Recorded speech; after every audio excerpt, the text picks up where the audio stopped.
Here's the challenge for the panel. How to achieve sustainable food systems in 50 minutes or less. That should be doable, because you know what, if you take more than 50 minutes, we're cutting into the reception.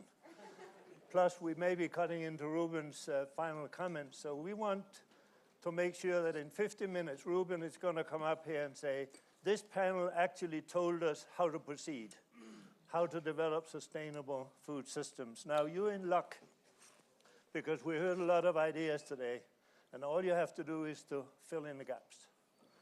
So without taking any more of your time, let me move straight to the first, well, let me just explain what we're going to do here. We have agreed that each panelist is going to speak no more than 10 minutes in response to questions from me, so that we don't have 4 presentations, but we actually have some kind of a conversation. If we have time left over, and I hope we will have a little more conversation among ourselves, and then, unless Ruben stands up and says enough, we'll have a couple of questions from the audience. Let's see how it goes. We're running late anyway, Ruben, so a few more minutes. This is Colombia. Who cares, right? All right. Danielle, you are on record as saying that the food system is broken, and you're so tired of talking about problems. You want to talk about solutions. What are they? So before I begin, I just want to congratulate CIAT on this important anniversary. This is so exciting to be here. I'm thrilled to be on this stage with these amazing experts. So thank you to CIAT, thank you to Pear for being here. I've never claimed to have all of the solutions, but what we've heard a lot today is about the problems. And I'll just go over a few of them. I think, the huge paradox of hunger and obesity is something that's affecting billions of people worldwide. We have massive micronutrient deficiencies, tremendous amounts of food loss and food waste, and really massive inequality and social injustice in the food system. And again, to be clear, I don't have the answers to these things, but what my organization Food Tank tries to do is we go out and listen. I've had this extraordinary opportunity to travel, like many of you, to 70 plus countries at this point, interviewing hundreds of farmers and researchers and scientists and advocates and women's groups and youth groups and the whole range of stakeholders in the food system, and really, hear from them what they think is working on the ground.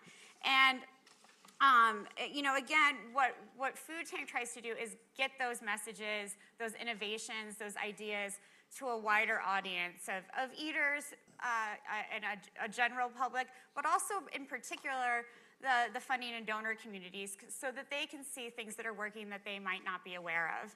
And from my experience listening to these different stakeholders, there are a couple of areas of research that I think deserve, or a couple of areas of innovation that I think deserve more research and ultimately more funding and investment. And one is really to remember that science should be our servant, not our master. And in some ways, we can go forward in the food system by looking back to some traditional and indigenous practices and crops. That's why I think the work that CIAT is doing here to preserve different crop varieties is so important. But remembering that traditional knowledge systems have a lot to offer. Two, and it really goes along with that, is finding a way to combine high and low technologies, or combining some of those traditional practices with a lot of the exciting new technologies and innovations that are being developed every day. The most obvious is the use of cell phones in agriculture now. That has really revolutionized how farmers get and receive information about markets and weather and other things, and really transform the food system. But there are so many other ways that I think small and large farms alike can use different technologies. We've heard a lot about gene editing and CRISPR. I think that's so exciting. No matter what size your farm, that information can be really, really useful and benefit a farmer's bottom line. And I know we'll hear a lot more about gene editing tomorrow. Along with that, I think we need to continue making sure that research and development comes from the grassroots, or the bottom up, as much as possible, and that farmers themselves are in the driver's seat, and in conversations and discussions and actual practice around research and development during every phase. I think there's been this tendency to go into communities and tell them what they need and not really ask them what they want. And I think that's changing. A lot of the work that CIAT and other members of the CG centers are doing is helping move that forward. But I think we obviously need more of it. At the same time, we really need to make sure that women farmers, who make up nearly half of the agricultural labor force, and in some countries make up to 70% of all farmers, that they have the same access to resources as men. Because right now we're ignoring women in the food system at our own peril, and the yields that could be maintained and created from having giving women the same access to those resources, whether it's banking and financial services or education or extension, could really be tremendous. And the effects could be, you know, not just from season to season, but really multi-generational. And I'll just end with my belief that we need to get better at storytelling. We need to get better at sharing the work that's being done here, creating more transparency. There's a lot of skepticism around the work of international agricultural research centers, and the more that your stories and the story of CIAT and other CG centers can get out there so that people really understand what's happening and how important it is, I think is crucial. So thank you again for letting me have a few minutes. Danielle, I have a follow-up question for you. Sure. And I have no disagreement with everything you said, but how would a center like CIAT, an International Agricultural Research Center, incorporate the context-specific traditional knowledge, grassroots activities, and so on? How do you integrate that into international agricultural research, or do you leave that for national institutions? I think it has to be a combination of both, personally. I think the scientists here and the scientists who are at national research centers need to work together and really work together with farmers. I think it needs to happen at a lot of different levels. Okay, thank you very much. Tom, you've been, I've heard you several times saying that the current food system is not your grandfather's food system. Now, I'm a grandfather, so I'm going to ask my grandson what he thinks of the food system right now. But are you telling us that what we've been talking about today was yesterday's food system and that we really need to be brought up to date? And if so, could you do it? In 10 minutes. 10 minutes. Yeah. Or less. 50 years in 10 minutes. Thank you. I think that the empirical work that we've been doing in surveys in Latin America, in Asia, and in Africa in the past 20 years. Just in Asia, we did 10,000 interviews in the past 7 years. We've observed that while there are challenges in the food system, there's tremendous dynamism and transformation that's been occurring. It's really a radically different food system now than 30 years ago, 20 years ago. The debates have changed. And that the big challenge, I think, for the CG system is to update the debate by understanding what that transformation is, what the dynamism is, and then finding ways to help it, to jujitsu, to help it transform and to address challenges that are left by that transformation. You're going to tell us what that is? Yes. Okay. So the trends that I want to emphasize first is, I have 8 trends.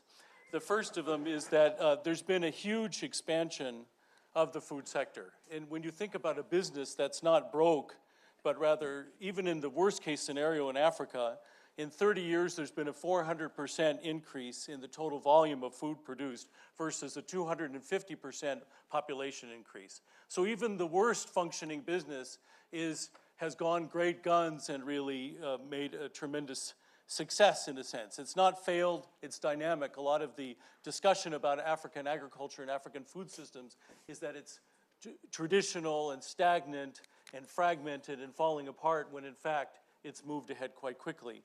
Secondly, some people have talked about this today, but if you're in this room 20, 30 years ago, the urban areas are just a niche, a special market that you should be thinking about.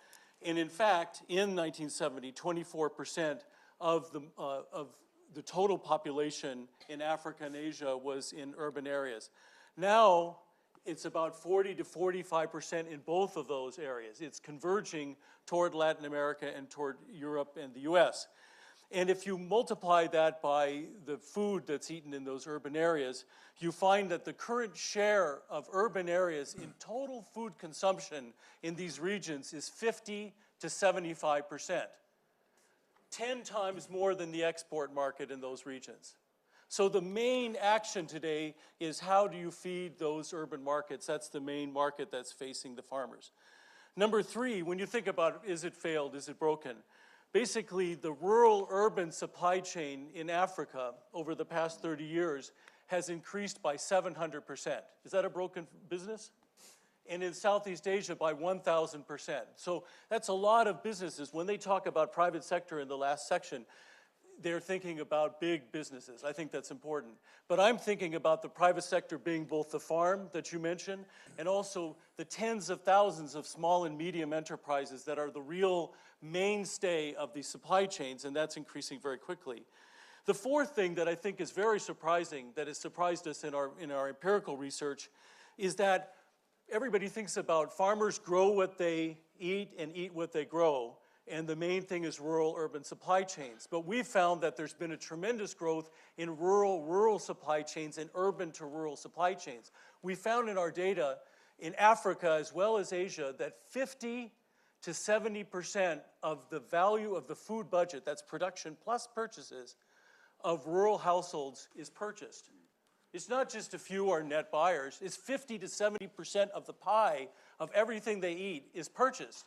That means that a lot of people are selling labor, rural non-farm employment, and they're selling some crops, and then they're buying a lot of food. It's a very active market in the rural areas, okay? The fifth point. Are you talking about Asia or Africa or generally now when you Africa say that? and Asia. Okay. Or sometimes in reverse, Asia and Africa. Okay. Okay.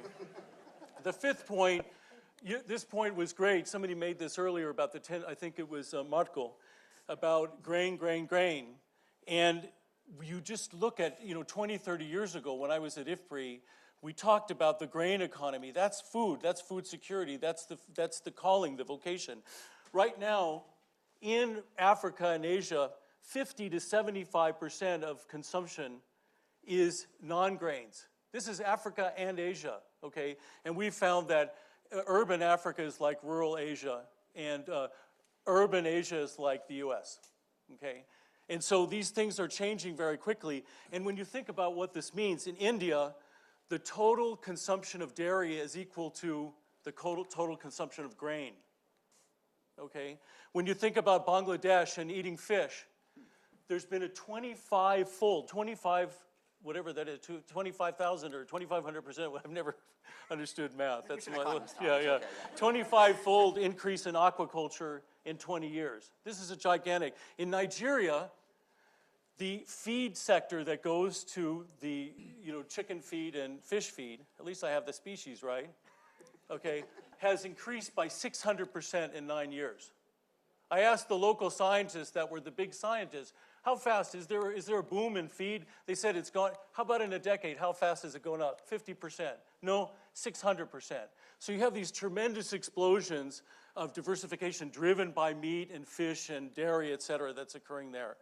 And then when you think about the sixth trend, you guys are focusing all day on the farm. That's okay. That's 40% of the food system, okay? An equal amount, another 40%, is what I call the hidden middle. Not the missing middle, it's not missing. There's a hidden middle that's tens of thousands of these small and medium enterprises and big enterprises in processing and logistics and cold storage and wholesale. Big heroes of the food system. As important as farmers. How much discussion do they get? 20 minutes. Okay, that's good. Now, and then you think about 20% being the retailers, okay? So 60% of the food costs for the 60 to 70% of all the food eaten in developing countries is in the midstream and the downstream. How much discussion does it get in the CGIAR? Niente, okay? I'm trying to get as many languages in as covers the audiences. Now, what's happened in that post-farm gate supply chain? Tremendous importance. It's been extremely quickly transforming. First, by the modern revolution, okay? I became obsessed. I don't usually get obsessed. But I became obsessed with Julio Verdeguer and other mentors in the supermarket revolution. Tremendous increase that's occurred. Now it's even happening in Africa. Everybody said, no, it's not our culture, it can't occur. There's no such thing as economics, and it's occurring. Then you see the rise of the large processors. All of these forces are very powerful and upstream in the earlier session. But then we became obsessed in the past 10 years with a completely off-the-radar screen thing that even shocked policymakers. For example, the highest level in India, they said we hadn't heard any of this was going on. It's the quiet revolution in supply chains. Tens of thousands of these small and medium enterprises that are rising quickly. I'll give you one example. Here is a potato center, I won't name where or whom, is working away, badgering away, working on intermediate technology of traditional storage of potatoes. You cover with a little straw, you build some things, you bury them, okay? And it was because there's no cold storage. But that's fine, a big expenditure on that program. And in 1999, 1% of the farmers used modern cold storages in Agra, India, Taj Mahal. 10 years later, when we did our survey, 99% of them used it. 2/3 of the potatoes to Delhi, Delhi plus its environs has a population the size of France, okay? 2/3 of all their potatoes, the biggest potato market in the world was by the cold storages that had come up like toadstools overnight. Everybody said, when I interviewed everybody, they said it's broke, there's no cold storages. Unfortunately, in India, we have no cold storages. Then we found it to be 10% increase of cold storages every year. So these things are happening right under our eyes. Now the results of it, I'm almost to the challenges because you're thinking, this is so positive, it can't stay this sweet. This is so exciting, I forgot to look at the watch. Yeah, please do, please do. Okay, you're the 1% that doesn't have a watch or a cell phone, and okay. And so, what are the results of this transformation? Okay, you're all looking at my middle and saying, certainly he realizes obesity is one of the results of this transformation. I got it, I got that. But what we've seen, for example, in the potato market is you go from a high-priced potato, very seasonal, the most important vegetable in India, to pan-seasonal, low price. You go from milk being super expensive and just for the elite in Brazil, 10 years later, 10 times cheaper milk available all over the country. So these transformations are bringing good products, milk, right, and potatoes and good things like that, also Snickers bars. Okay, I'm not looking over that. So there's been a lowering of seasonality, a cheapening of food, the availability of these products. I would even argue, if given time, I love processed food. My mother got out of the house because she was able to liberate herself by having processed food, and she said, this is how I'm getting out of the house. You can cook this yourself. I'm out of here, okay? Imagine having somebody like me in the household, all the time. Now, there are challenges here. One of the challenges, okay, I've already tussled with some of the panel members and with the CJR and the FAO at large. Okay, I'm willing to take on anybody. The Worldwide Wrestling Federation next Sunday. We've got 1 minute left to do it. Is that the waste estimates that are talked about by multilateral institutions are absurd.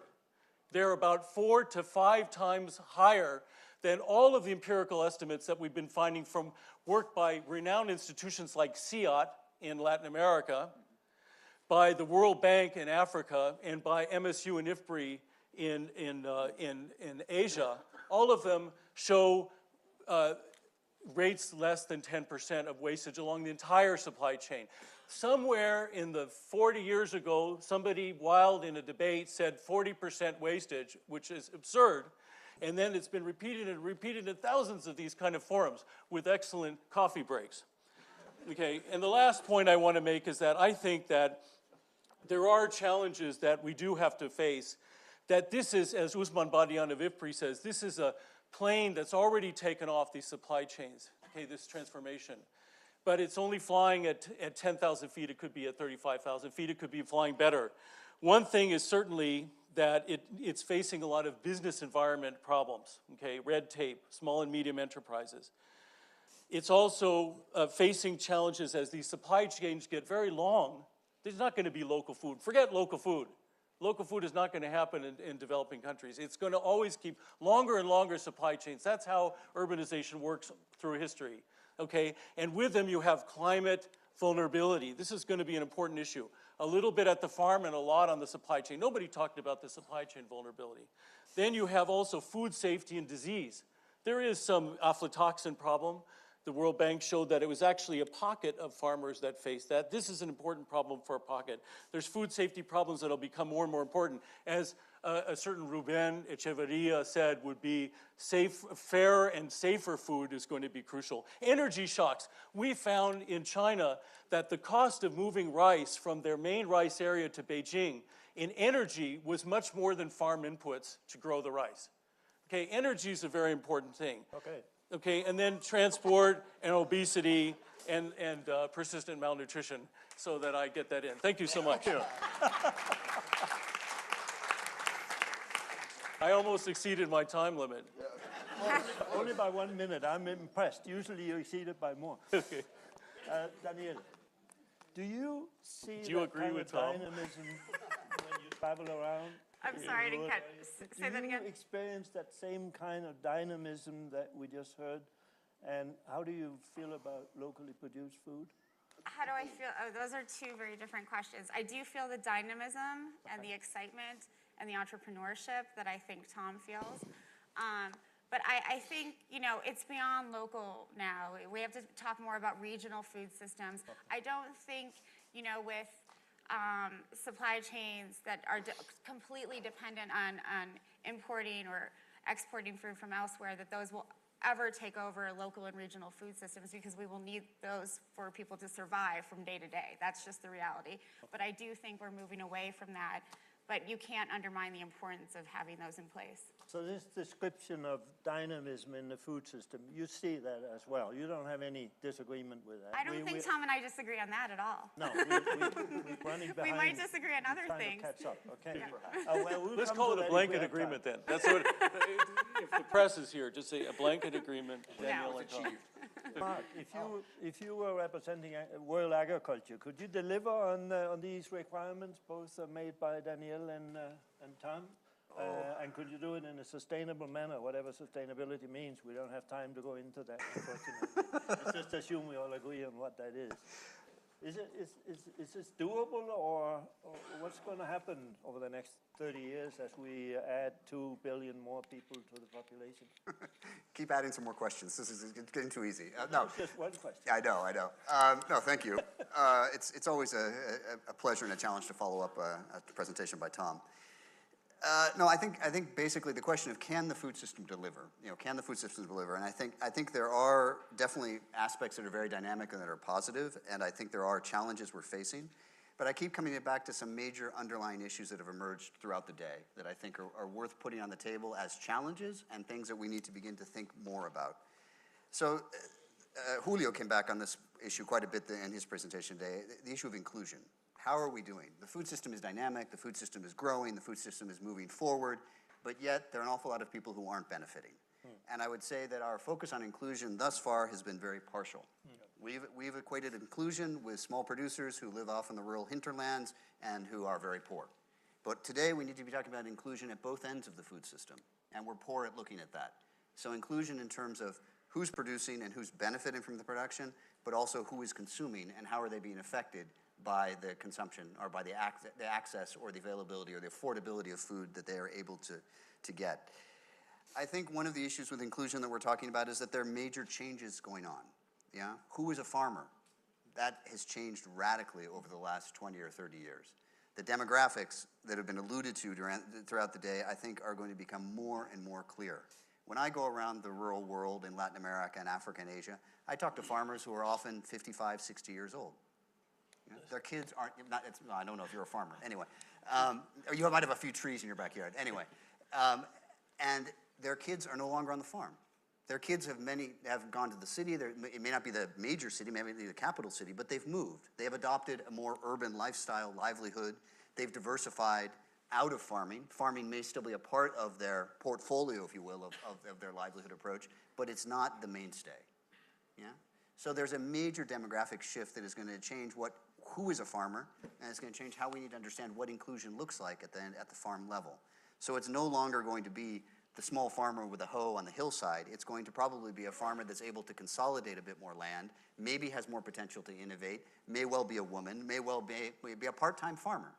And these are the kind of things that we think about inclusion that we need to take into account. And on the consumption end, we also need to think about who are the people we're trying to feed. I think we often forget who they are and what they do and how they make a living. And I think there's an issue there that we need to unpack. So yes, I agree with Tom in the invisible middle, missing middle, the understudied middle, however you want to call it, which I think is the true belly of the food system. Yeah, we need to understand a lot better questions of inclusion there. Who's in, who's out, who's included under what policy, who's excluded, how are these drivers affecting all of these thousands and thousands or millions of livelihoods that are tied up in the food system. It's not agriculture. So we need to think about not farming per se, but inclusive systems, inclusive food systems per se. So that's the first big issue that I think we need to get our heads around. So it's well beyond the farm. It's well beyond the farm. Secondly, and this is an issue that you alluded to with the overlap between climate and these increasingly complex and distant supply chains, this idea of resilience. Right? So resilience is one of these topics that comes up and we trot out and we talk about, oh, climate change and resilience, and we need to figure out how we can make the production system resilient to the projections that may or may not come to pass, as we heard in the earlier panel, but nonetheless scare the crap out of us, right? So how do we make the system resilient? Again, it's a partial view. How do we make not just a production system, but the production system, the middle part of the system, and the consumption system resilient? And how do we understand resilience in terms of short-term shocks, weather events, climate, floods, droughts, maybe adverse policy decisions, which of course never happen, and then issues around prices. How do we build systems that are effectively resilient and better connected that can respond to all of these short-term or relatively near-term shocks and bounce back better, and at the same time build systems that are better positioned to react to long-term changes that are so important. So climate is one we talk about a lot, and the projections in terms of temperature change, in terms of rainfall change, et cetera. But I would say it's also things like demographics. How do we build food systems that are resilient in terms of shifting demographics? And how do you build food systems that are resilient and connected to shifting diets? We think way too little about that one. And then the third piece here I think is really important. So if we say it's not just about farming systems, it's about inclusive food systems. It's not just about resilient production systems, it's about resilient food systems. Well, it's also about this issue around sustainability. So you mentioned the case of energy in China, which I think is a great one. But let's expand it. It's energy, it's water, it's carbon. We heard about biodiversity earlier today. All of these issues around sustainability from a systemic view. So it's the farming end, but then it's the transportation issue. It's the transformation issue. It's the consumption issue, and it's the final disposure of waste. And then it's this magical idea that we can build linked systems and feedback loops and everything will function magically and we'll have no waste. I mean, these are the kind of questions, again, about how do we actually connect all of these topics within a concept of food systems. And how do we do this from an agricultural research center? And I think if we can begin to get our heads around this, and it's a very complex system problem, I think we have the potential to make some important advances. But I would come back to the point that was made, I think, very eloquently by my colleague Anna Maria on the climate change panel.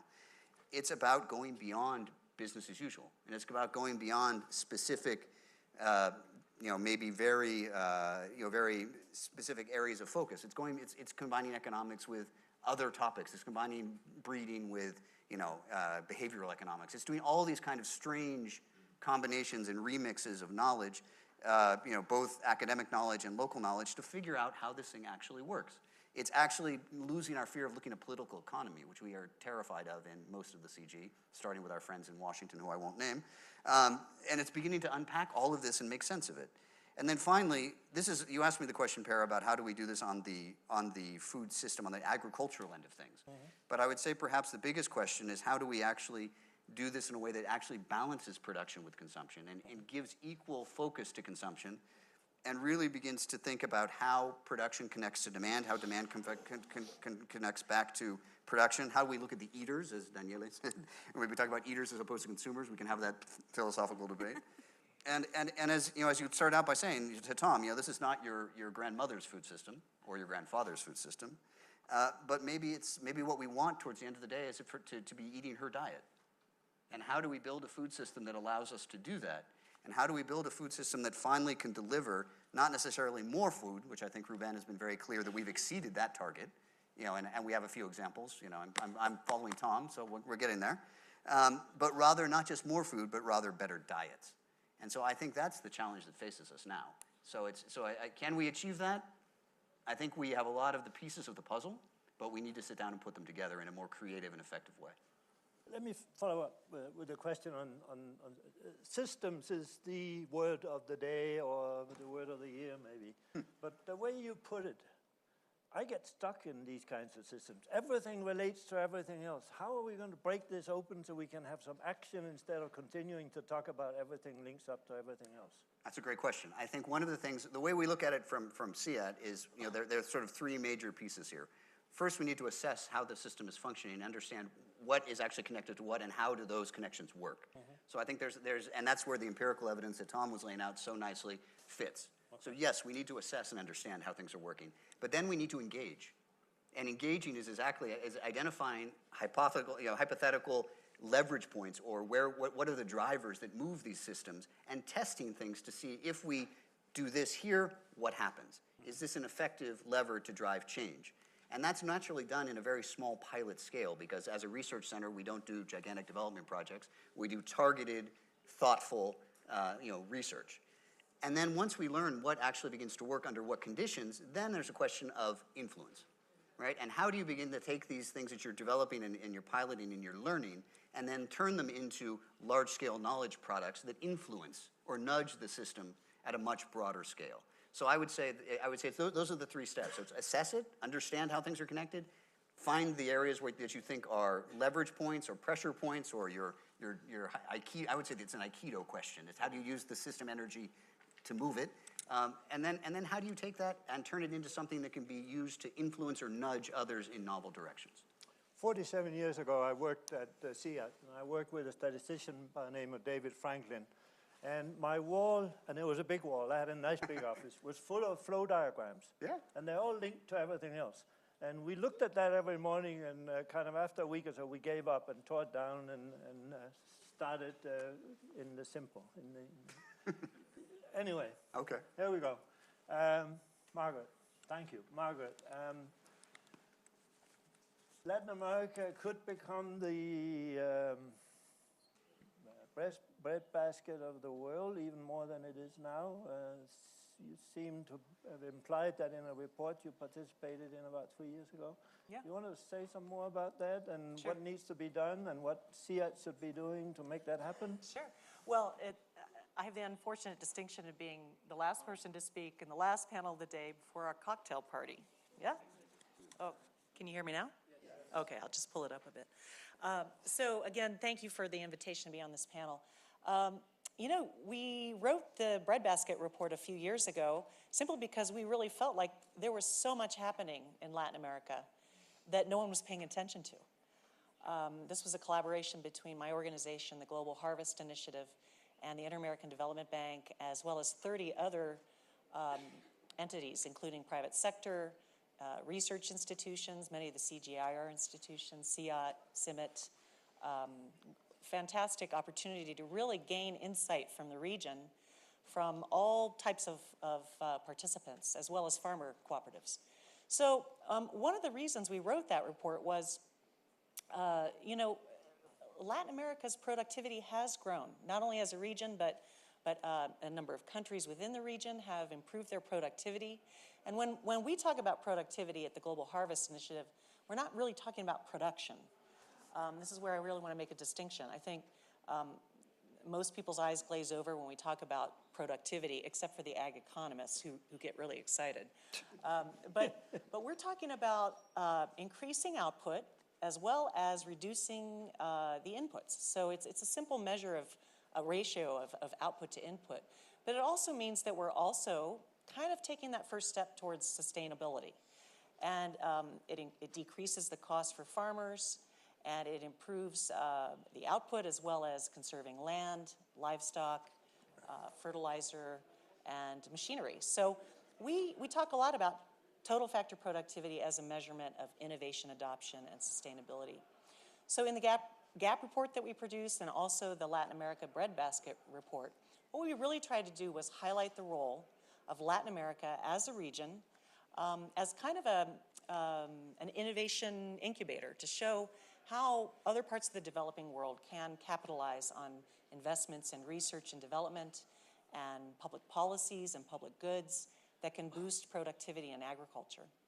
And a lot of what I wanted to say today, is a lot of it has been said today. I think we're really on an interesting track here for dialogue. We're going to hear a lot more tomorrow about the future. But one of the things that the report accentuated was how to make agriculture, not only in Latin America, but globally, more productive and more sustainable. And one of the best examples I can give is right here from the region. In fact, it's just about 30-minute drive from here. It's a fantastic example of a transformation of a silvopastoral system of livestock production. I had the pleasure yesterday to spend most of the day with a 9th-generation rancher at El Hatico. And I know that CIAT has participated in some of the research there at the farm, at the ranch. And it's a fantastic example of how a medium-scale farm is transforming to not only improve its productivity, but actually become a fantastic example of improving soil organic matter, biodiversity on the farm, improving the employment of people who work on the farm, adding a sustainability metrics to what they do, and a great example of how they are partnering with CIAT, other institutions like Corpoica, CPAV, to actually galvanize a silvopastoral system. And I hope maybe at some point CIAT could encourage more field trips by people in the region and people from outside the region to this type of an operation, because it really is the future of parts of Latin America to deal with land degradation, to address the need for improved milk and meat.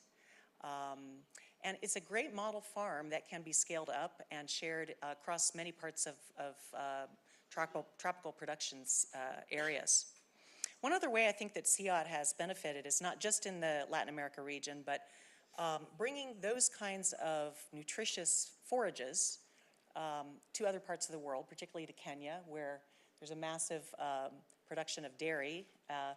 And many of the smallholder producers have adopted the brachyurea grasses there, which are reducing the methane produced by the cows and improving the quality of the milk. So these kinds of examples, both from Latin America as well as institutions like CIAT, that are transforming livestock systems, I think are going to be key for the future for a productive, sustainable agriculture system around the world. Thank you. Let me just follow up. So we need to understand what has worked and what hasn't by looking at successful projects and projects that failed. And you were saying that maybe CIAT should do some of that. Is that really an international ag research center's job, or how do we make that happen? Because farmers really want to see how successful farmers did it. They believe that much more than they believe the extension agent, if there is one, right? Right. That seems to be generally so. So what is the role of CIAT as an international organization in making that kind of exchange happen? We've heard a lot today already about the wonderful partnerships here in Colombia. I think it's a great model of CIAT providing the genetic resources and some obviously long-term research. And that partnership with Corpoica, institutions also like CPAV, farmers such as those at El Hatico, where the actual on-the-ground research can take place on their farm. And yesterday when I visited El Hatico, he showed me, Juan Jose, the rancher there, showed me the area that they have set aside for CIAT to come, other institutions to come and actually do the research on the farm. So it is that research partnership as well as with other private sector stakeholders in the system. Yeah. Thank you. I want to raise one other question, then we'll open up to the audience. Mark, you mentioned that you're not going to worry about the smallholder farmer with a hoe on the hillside. Who is going to worry about him or her if it isn't CIAT? No, actually my point wasn't that I'm not going to worry about it. I just don't know how many there are going to be left in the very near future. Well, if you don't worry about it, not very many. Well, I would say that there's also, if you look at the demographics, Per, I think that the question there is not so much having to worry about them, the fact that, quite frankly, the demographics are shifting much faster than I think any of us anticipated. But isn't it also that research may not be the solution to their problems? I thought that's no, I think for sure. I think for sure. So when we talk about different populations, and I'll mention this a little bit tomorrow in the other talk I have.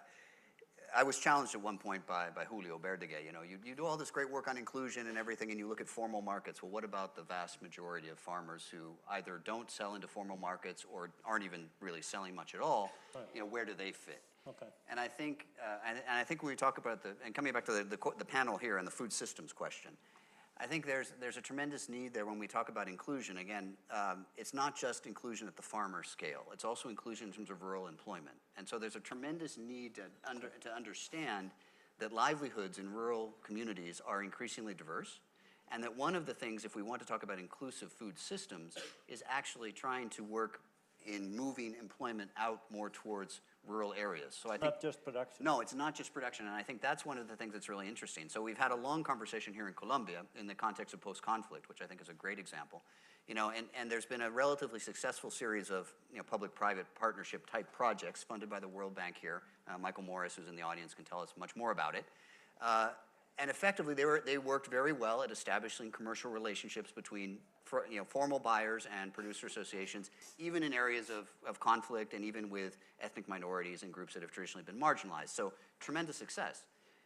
My knock on the whole project is it was all about buying agricultural raw materials. And there were a very few examples of even simple value addition where you could get a double or even a triple benefit through things just like, rather than just buying plantains, you know, PepsiCo, rather than just buying plantains, why don't you have the ladies in the town peel them and chop them up for your chips? Okay, it's not rocket science, but it generates, you know, 45, 50 full-time, formal, with Social Security jobs for women heads of household. That's inclusion. Okay. So, Danielle, as I understand this last part of the discussion, it's a matter of transition. How do we facilitate an orderly transition of those smallholder farms who are really not viable in the longer term? According to Mark, they're going to disappear anyway. The question is, how do they disappear? Do they starve to death, or do we help them have an alternative way out? Where does food tank come out on something like this, or is that something you worry about? It is something I worry about, and what I would say is, you know, alluding to what Mark said about making rural areas places of employment. We need to make rural areas, you know, stimulating, exciting places to live, that not just for farming, but for other entrepreneurial activities, whether it's in the food system. I think there's a lot of opportunity in the food system right now, especially, but also, you know, manufacturing and labor and, you know, other things that young people can do and feel good about so that they don't feel like they have to move to the city. So I think that's one way to help make that transition. So you agree with Mark that it's really a matter of transition out of agriculture that isn't sustainable? Not necessarily. Well, no? I mean, there will be some parts of it, I think, that still relate to food and agriculture, and those jobs will be there, but they won't necessarily be primarily production. Okay. And you're nodding, so there's no disagreement on the panel? Well, I mean, I think the issue there is it's not. I wouldn't say it's a transition out of ag. It's complementing. Yeah. So if we think about rural households as having portfolios of activities through which they achieve livelihoods, it's complementing. The Japanese model, they can have a rice field and go to work all day, that kind of thing. I don't think go to work all day, but they can. Thank you very much. Are there any burning disagreements on the panel before I open up? I don't want anybody to get into a fight, but do you want to give what are you going to give an example on, Tom? No, I'll just say that Microphone. in Nigeria, we found that 80% of the off-farm employment in the food system in the Nigerian rural areas was women. Okay, because it's easy entry, and then we found that the jobs that were both directly on aquaculture farms in Bangladesh and around them made 1 hectare of aquaculture yield 2 times more employment than 1 hectare of rice. So you get these transformations and diversification, and it multiplies jobs that are easy access for people that need them. So no silver bullets for the transition. It's context specific. Questions, comments? I know everybody's dreaming of this drink that I think Ruben is going to offer us at Marco some up there. future point. Marco looks very papal up there. Marco, you already had your time, Marco. You need to talk really loud. Food systems are working, the farmers, many farmers are profiting, etc. And of course there are losers okay. So is this the moment where we should begin to reflect in terms of the CIAT's agenda going forward for the next 50 years, and perhaps the CGIAR as a whole, that we should begin to de-emphasize agriculture in our activity and begin to work more on studying off-farm employment opportunities and how to increase those at a more rapid clip? That's a great question coming from the new head of the Systems Management Board or Council. Great question. Ruben can answer it. Yeah, I'm sure you can, but I want to hear from the panel first, and then I'll ask Ruben if he wants to. Can I? Yes, if you push the button. Yeah, I think it's... People want to hear you. No, I think that these are very complementary activities. You cannot go far with farming alone without paying attention to the post-farm system.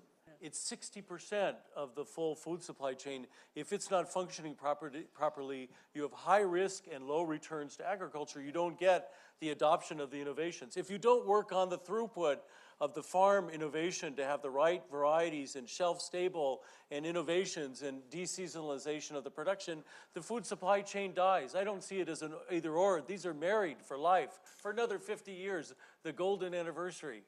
So your answer to Marco's question is yes, of course we should have done that a long time ago. We're running behind. We're working on my grandfather's food system. Is that what you were implying? I wouldn't be so bold. You wouldn't be so bold. No, you don't want to participate in this. I don't blame you. I wouldn't either. When you get there, yeah, that's what worries us. All right. Yeah, I would just add to this that, Yes. obviously working with consumers, marketing, grocery stores, retailers, moving backwards, look at that, the backward linkages. Just go back to the farm and say, here's what consumers are wanting, and what's the match? And a lot of these farms in Latin America are moving along that productivity level, but they want to improve also the quality and the nutritional quality of the food. So shortening that distance from the retailer and the consumer to the farm is really a good way to look at it. Marco, are you still there? I'd like to ask you a question. In your opinion, are the 15 centers equipped to move a little away from agriculture research, and more into the other things we're talking about up the value chain? Are the centers equipped to do this now? Are they ready to do it, or does it take a major transition? And if you don't want to commit yourself, you can just say no comments. No comment. I thought so. Okay, yes. Hola, Mark. One of my questions, I am from an agricultural area. I've been surrounded by food systems all my life. I still have a problem. I'm 55 years old, and I began studying agriculture many years ago.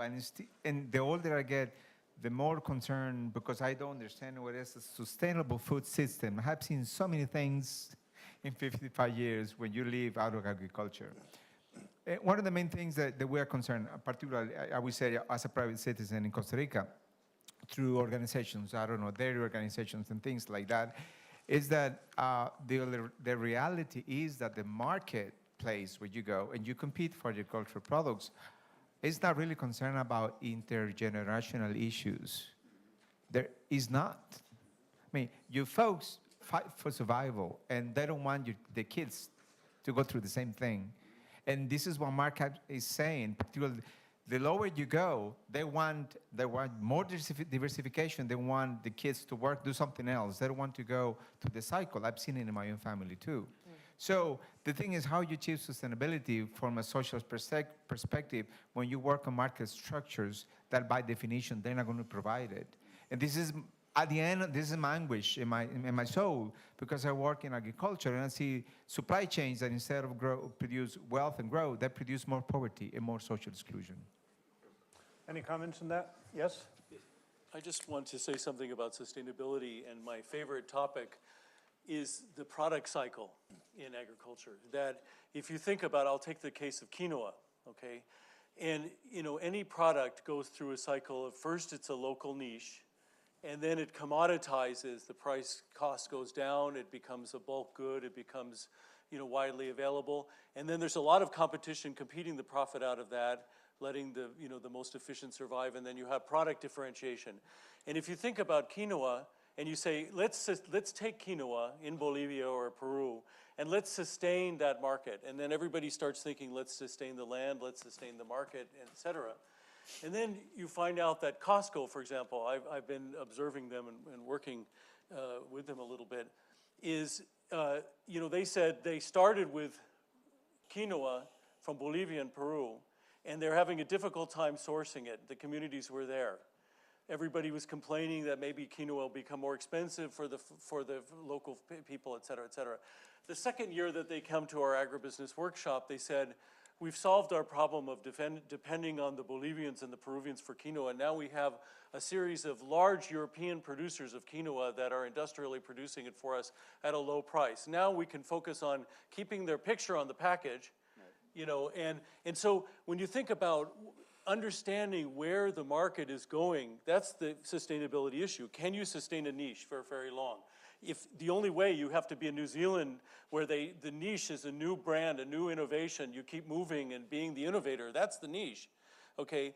And then even the bioprospecting that we heard about this morning, it's a niche that you find and then you commoditize, then you need to have efficiency. If you're in the commodity space, the sustainability is keeping your costs low and reducing the costs and getting to scale and making the threshold investments. That's the sustainability, after your point about, what is the sustainability there? Yeah. There's the environmental sustainability, which you have to look at for the long term. Then if you're doing quality differentiation, again, you have to say, how sustainable is our ability to defend the quality niche? So to me, it's important to keep the environmental sustainability lens, but for a lot of the producers in the economic space, their idea of sustainability is, how can I sustain where I am in this march of the product cycle in the market? And we have to really think about that to help them stay in the business. That's, again, the win-win between thinking about the market and thinking about the farmer. Thinking about the farmer in order to think about the market. Thank you for bringing some real reality into this somewhat academic conversation we had today. That's wonderful. We spent 49 minutes of the 50 allocated to us. Please join me in thanking the panel for a great show.